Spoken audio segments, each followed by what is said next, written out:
आप सभी को हिंदी दिवस की बहुत बहुत बधाई। हमारी इस जबान हिंदी जिसे होठों पे रखते हैं, न कभी इसका कोई अपमान, इसे हम माँ समझते हैं। हॉल में उपस्थित आदरणीय विभागाध्यक्ष तरुण कुमार सर, निर्णायक मंडली, मेरे गुरुजनों एवं प्यारे साथियों, आप सभी को प्रणाम करता हूँ। आज की बहस का विषय है अंग्रेजी की अनिवार्य पढ़ाई के बिना भारत का कोई भविष्य नहीं है, और मैं इस बात से असहमत हूँ और इसके विपक्ष में अपनी बात रखना चाहूँगा। सबसे पहले तो दिमाग से यह गलतफहमी निकाल देनी चाहिए कि अंग्रेजी के बिना भारत का कोई भविष्य नहीं। मैं जोर देकर कहता हूँ कि अंग्रेजी के बिना भारत का स्वर्णिम अतीत था, बेहतर वर्तमान है और उज्जवल भविष्य होगा। महोदय, यदि हम इतिहास के पन्ने उठाकर तो विश्व की प्राचीनतम नगरीय सभ्यता सिंधु घाटी सभ्यता थी और हम शिखर पे थे। उस समय कोई अंग्रेजी भाषा नहीं थी। हमारे इतिहास में स्वर्ण काल के नाम से गुप्त काल दर्ज है और उस समय सांस्कृतिक, राजनीतिक, आर्थिक रूप से हम बहुत समृद्ध थे। उस समय भी अंग्रेजी भाषा का अस्तित्व नहीं था। यदि मुगल काल की बात करें तो उस समय हमारे देश की जीडीपी 23% थी और उस समय हम विश्व की सबसे बड़ी आर्थिक शक्ति थी। उस समय अंग्रेजी नाम का कोई शब्द भी नहीं था। तो यूं ही भारत में अंग्रेजी को राजभाषा का दर्जा दिया गया, भारत एक खंडहर में तब्दील हो गया। जब भारत छोड़कर अंग्रेज 1947 ईस्वी में गए तो भारत की जीडीपी मात्र 2%, कहाँ 23% जीडीपी थी और 2% जीडीपी रह गई। इस प्रकार स्पष्ट है कि अंग्रेजी लूट की भाषा है, अंग्रेजी विकास नहीं विनाश की भाषा है, अंग्रेजी गुलामी की भाषा है। अतः इससे मुक्त होने की आवश्यकता है। महोदय, यदि वर्तमान परिप्रेक्ष्य की बात करें तो 2011 की जनगणना के अनुसार हमारे देश में सिर्फ 2.5 लाख लोगों की मातृभाषा अंग्रेजी। तो क्या ये 2.5 लाख लोग मिलकर हमारे देश का भविष्य तय करेंगे?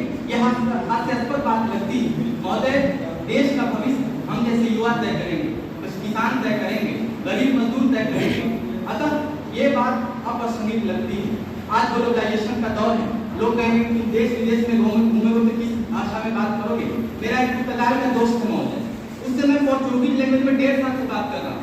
गूगल ट्रांसलेटर का जमाना है, तुम अरबी में चाहो तो अरबी में बात करो, फारसी में चाहो तो फारसी में बात करो, फ्रेंच में बात करो, कहीं कोई दिक्कत नहीं है, सभी लोग मुक्त हैं। अतः ये गलतफहमी में रहना कि भारत का कोई भविष्य नहीं होगा, यह मुझे ठीक नहीं लगता। अटल बिहारी वाजपेयी यूनाइटेड नेशन में जब गए तो हिंदी में भाषण दे दिए, तो क्या उससे भारत का अपमान हो गया था? क्या उससे भारत का भविष्य खतरे में पड़ गया था? जवाब है नहीं। अंग्रेजी को लोग रोजगार की भाषा में मानते हैं। तो मैं एक आंकड़ा प्रस्तुत करता हूँ।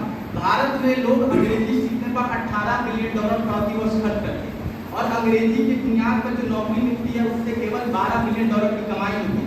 तो प्रति वर्ष इस भाषा के कारण $6 बिलियन का नुकसान सहना पड़ रहा है। अब जिस भाषा के कारण हमें नुकसान उठाना पड़ रहा है, क्या वो भाषा हमारे देश का भविष्य तय करेगी? उत्तर है नहीं। हिंदी के बहुत बड़े कवि भारतेंदु हरिश्चंद्र बोलते हैं कि निज भाषा उन्नति अहो सब उन्नति को मूल। अर्थात यदि हम देश की उन्नति चाहते हैं, अपना विकास चाहते हैं, तो अपनी भाषा विकास चाहते हैं तो अपनी भाषा अपनाने की जरूरत है। और प्रमाण है कई सारे देश जिन्होंने अपनी भाषा को अपनाते हुए नई ऊंचाइयों पर पहुंचे हैं, वो समृद्ध हुए हैं, जैसे जापान, चीन, स्वीडन, नॉर्वे, ये सभी देश हैं इन्होंने अंग्रेजी को नहीं अपनाया। ये अपनी भाषा की बुनियाद पर देश को खड़ा किए और आज विकसित और समृद्ध है। महोदय, मैं अंत में यही कहना चाहूँगा, यदि हम अपनी भाषा से प्रेम करें, यदि हम अपनी भाषा का सम्मान करें तो हम भी नई ऊंचाइयों को पा सकते हैं। और ये आज का विषय है कि अंग्रेजी के बिना देश का कोई भविष्य है कि नहीं, इस पर चिंतन मत की कोई आवश्यकता करने की जरूरत नहीं पड़ेगी। इन्होंने एक क्लास में सवाल छोड़ा था, मैं उसका जवाब दे देता हूँ। इन्होंने कहा कि साउथ इंडिया में जाओगे तो हिंदी लोग नहीं समझते, तो जो लोग साउथ इंडिया में हिंदी नहीं समझते उन्हें अंग्रेजी भी नहीं आती। गाँव के लोग हैं जिन्हें हिंदी नहीं आती तो उन्हें अंग्रेजी भी नहीं आती है। तो अगर अंग्रेजी वो सीख सकते हैं तो हिंदी भी सीख सकते हैं ना। तो इसी के साथ अपनी बात खत्म करता हूँ।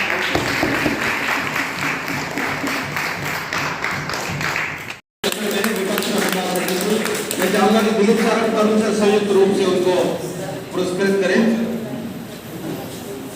सारे शिक्षक भी साथ में आ जाएं, हमारे जजेस भी अगर साथ में आ सकते हैं तो आपका प्रजा।